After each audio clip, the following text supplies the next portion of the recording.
Hey, what's good, everybody? It's your man, your boy, Eyon, and this is Forever Slow Stroking the Podcast, episode 33. Alright, son, you already know what we're here for first. You know what I'm saying? Let's just get on with the preliminaries, you know what I'm saying? I'm not a financial advisor. Everything that I say on this episode is for entertainment and educational purposes only. If you need a financial advisor, son, please go seek one. If you need a fiduciary, please go seek one, son. And also, if you are enjoying the content and you know that you would like to catch another episode, even if you just enjoyed the episode, I'd really appreciate it if you would like and subscribe to this channel. In addition, if you could also please share this with somebody that you know. That would mean a lot to me, son. As I promised last week, I'm doing this episode is dedicated to lovely lady Lucid Air. Yes. Lucid Motors, son. We finally gonna get into this joint and see what's going on with it, right? Everybody's been talking about it. Everybody's been talking about, you know what I'm saying, the rumor is with CCIV. Everybody been talking about that joint as well. So it's been a lot of different conversations going on pertaining to Lucid. So let's go ahead and dive into some information and see what's going on. So first things first, let's just go ahead and talk about the CEO, CTO. You get what I'm saying? Alright, son. Peter Rawlinson, I would say his name is pronounced. I'm not 100% sure how to pronounce it, but I know how to spell it. Peter Rawlinson, son. He has over 30 years of experience in the automotive industry, right?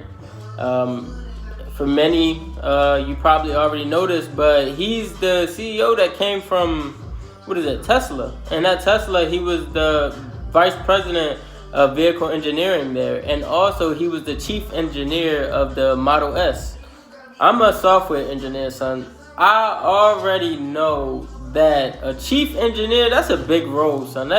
It's a lot of responsibility in that, and that joint's crazy. Like, it's crazy. Like, that's a huge responsibility. So that's a major role that he had.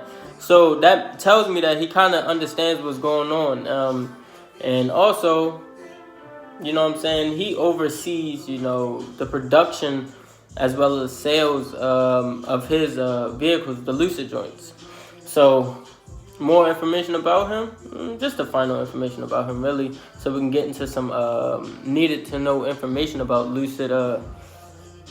He was the chief engineer of Lotus, and he was the principal engineer at Jaguar, son. So he's had this experience with some pretty top high notch companies. You know what I'm saying? So he wasn't just working at Ford or like Toyota or, you know what I'm saying, he was working at some pretty good, you know what I'm saying, companies, you feel me, son? So I just kind of had to let you know that. You gotta always know the background of the CEO before you go ahead and put your foot into a company, before you just go ahead and drop your little money in there, throw some bands, you know what I'm saying? You gotta know what's going on with the CEO.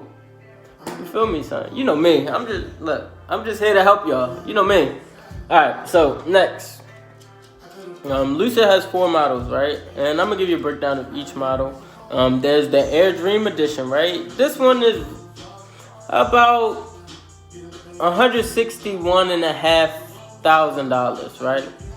Then, you know, with that, you have a battery range of about 503 miles and a horsepower of 1,080 horsepower. And this is set to be released in spring of this year. Then next, this is the step down, you have the Air Grand Touring, right? The Air Grand Touring is $131,500. I know. So about $30,000 cheaper than the Air Dream, right? So you have this one, $131,500, US dollars, that is. Range has a battery range of 517 miles, and it has 800 horsepower. You'd be like, dang, son, how does this one have more range than the Air Dream Edition? The Air Dream Edition costs the most. Well, because the Air Dream Edition is like the sport, like this is the track mode joint, like that. That's the fastest one. So, you know, for that power distribution, it's gonna eat up a lot of the battery.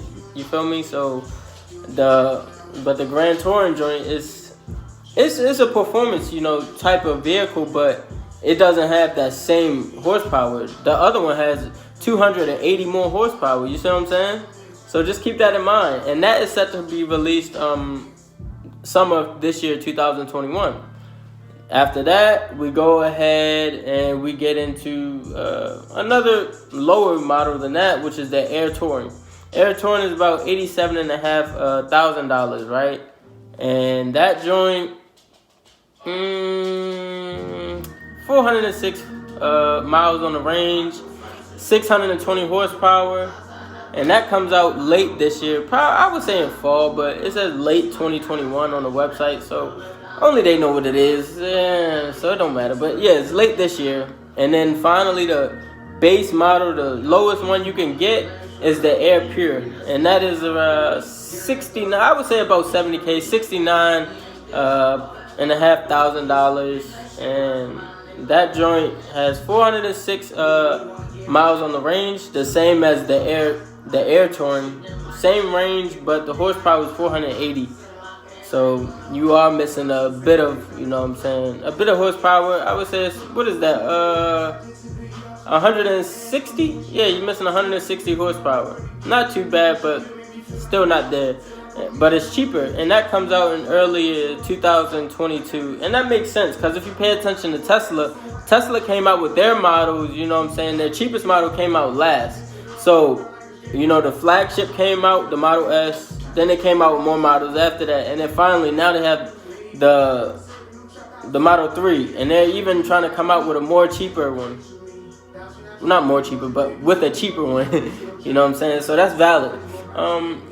So first thing, after that, not first thing, I don't know why I keep saying that, forgive me. But after that joint, right, they even have a future model that's coming out, which is an SUV, and I think they're going to call it Project Gravity. If I'm not mistaken, Project Gravity, yeah, son. So that's something that you want to look out for. Now, in terms of their batteries, they have some valid batteries, and the batteries are made by a company called Ativa. Yeah, Ativa, if I'm pronouncing it right. And it's built for racetrack performance. That's why you see that what is that? The Air Dream Edition. That's why you see that joint at 1,080 horsepower. That's valid. That's really valid. So just keep that in mind, son. Their batteries are made for performance. So I don't know if you've ever driven an EV, but when you drive an EV and you accelerate, it's instant. You're not waiting for the combustion of the engine. You're not waiting for gears. There's no lag, and it just keeps going. You know what I'm saying? It just keeps going. So that joint is wild. So I'm definitely thrilled to have an opportunity to drive one. If I do, might even order one. Who knows? So that's that. What else is next? Again with the batteries. The battery for the Dream, son, that joint only takes 45 minutes to completely charge, right? In addition to taking 45 minutes to completely charge, you can get 300 miles in 20 minutes. That's crazy, son. So when I read that, I was like, dang, that's valid. Who wouldn't want that? Who wouldn't want, to be able to just be at the charging station for 20 minutes versus being there for an hour, or being there for 50 minutes, 45 minutes, or whatever like that. So that's really valid. I like to see that, and that's something that could bring many people over to Lucid from Tesla, or if Lucid expands, out of the U.S., that'll probably bring people to Lucid from maybe China's Neo or Li Auto, or even the XPEP joint. So just be mindful of that, you know what I'm saying? And the battery range is crazy, son. The highest range at the moment is 517 miles on the range on one single charge. So that's a lot. That's a far way to go.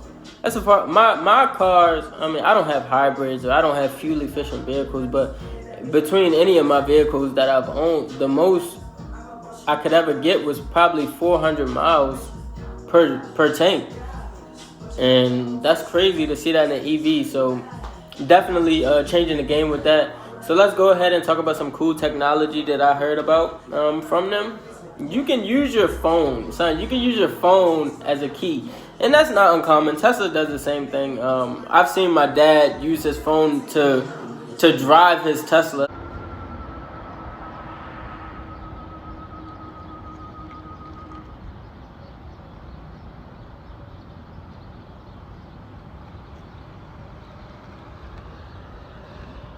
Pretty cool. That was fun. So I saw him do that joint. That was pretty tough. And then also, you can use Alexa for that joint, right? And Alexa can do all these commands and make moves for you, right? So that's tough. It does more than that, but that's really tough. In addition to that, son, you have many valid options to do all these crazy commands. Like, you can even order food from the car. You can order food from the car. You know what I'm saying? So that's pretty tough. I don't know a lot of people that care about stuff like that, but I mean, just to have the accessibility to and ability to do things like that, I think it's pretty valid, and it says a lot about the company. They're up to date on tech, and they kind of know what's going on with the regular technology that people use. You know what I'm saying? That's the difference between putting an iPhone charger in there that is the for the new iPhone and putting the little square block one in there from the old iPods. That's the difference. You know what I'm saying? So I really appreciate that from them. Other than that, you can plan trips for your car, for your Lucid vehicle. And that includes like the navigation, you got the cabin temperature, you got the charging stations that are along the way of wherever you're going. So they'll pull up all the charging stations and so much more, son. It's pretty tough, pretty valid. So I like that. Even on your regular drives, you know what I'm saying, they really want to focus on the human connectivity. So as you drive, they kind of get a sense of like, you know, okay, what temperature does this person typically, you know, prefer? So they'll just keep that in mind, and it'll just, you know what I'm saying, continue to develop that information on you. Son, the vehicles are designed to be, you know what I'm saying, the company wants the driving and ownership experience to be interactive, right? Son, this joint even has facial recognition. I don't know any vehicle with facial recognition. Son, I know, you know, in some cars, like, you put your hand on the handle of that joint, open up. That was one of the toughest things I've seen, you know, throughout my journey of owning vehicles. So that was pretty tough, but facial recognition, this is new for me. So I'm definitely interested in seeing, you know what I'm saying, how that joint plays out. So definitely curious to see that. And son, that's some very, you know what I'm saying, simple but detailed and, you know what I'm saying, need to know information on Lucid, son. So just be mindful, you know what I'm saying? They got a lot of stuff coming out. It's valid. I like it. I'm waiting for them to hit the market. And they're talking about hitting the market via SPAC. Not sure. It's still a rumor, but CCIV, the Churchill joint, right? So we just waiting for that, son. And I think it's going to be valid. I'm going to be patient and wait and see. But, you know me, I already got my position. So I might build it up or, you know what I'm saying, or sell if I have to. But, all right, son, let's go ahead and get into the process of this crazy week, this crazy trading week full of volatility and madness, halts, shutdowns, lockouts, and everything like that. Anything you think of happened this week, son, happened. Son, wow, son. So, January 29th, 2021, 3% profit on Express, 120% profit from CCIV, 52% profit from Chewy, 150% profit from ANC, 44% profit from CCIV, what else? 150% profit from Express, 44% loss on Microsoft, very disappointed in that, by the way. 250% profit from SNDL, that was valid. 70% profit on AMC, call, which was a call, about $500. It wasn't a lot, but that was decent money. What else? 14% profit from Marathon, 30% profit from IDEX, 300% profit from Dogecoin. That was interesting. And a 10% profit from LAC. And then I had a cool whopping 80% loss from Tesla. And just for that one, I want to say, do not forget to close out your positions. If you're using multiple brokerages and you got stuff over there, be mindful of where your money is, and don't forget to close out your positions, because that's what I did, and I took a loss, and I was dumb. So I took some unnecessary losses there, but hey, you know me, I'm realistic, and it happens. We all make mistakes. So now let's get into the hidden gem, right? Son, I was talking about Dogecoin. Some of you know that crypto has been running, son. Crypto been running, and you need to be prepared for that, right? I'm not saying that you need to catch everything, but if crypto is running, it's been running on Thursday. It kind of ran yesterday, not too much, but it's running throughout the weekend, right? You know what I'm saying? You got XRP, the Dogecoin joint kind of settled down, but XRP is going up. Bitcoin is going up a bit. So you need to consider, well, not need to, but I would like for you all to consider looking at trades on Marathon and Bryant.